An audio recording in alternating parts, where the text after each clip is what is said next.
The history of Oil City is old and colorful, woven with tales of the oil boom and of overnight wealth, of Ben Hogan and French Kate, and of fire and flood.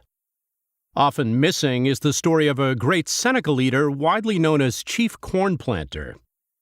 Born John Abeel Jr. around 1738, his mother was a Seneca Indian princess and his father was a Dutch fur trader.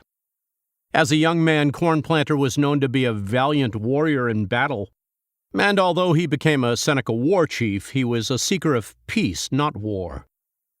Despite wanting his people to remain neutral, Cornplanter reluctantly fought alongside the British during the American Revolution.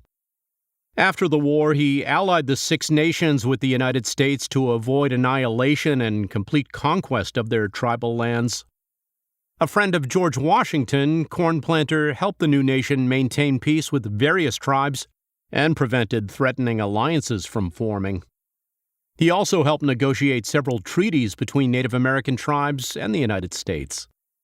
While the Six Nations generally respected Cornplanter, some harshly criticized him because he ceded large portions of Native American land.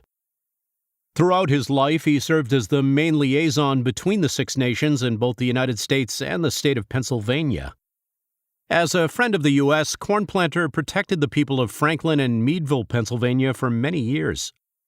In 1790, he pleaded with the state for the protection of his people's lands, utilizing his persuasive oratory and gentle peace tactics. To reward his enduring support, the state and federal governments granted Cornplanter 3 tracts of land in western Pennsylvania. One tract was the present-day location of Oil City, where Oil Creek and the Allegheny River meet.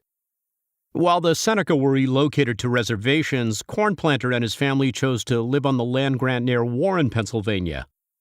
He later sold the other 2 tracts of land. After Cornplanter's death in 1836, his heirs lived peacefully on the final land grant for nearly 125 years.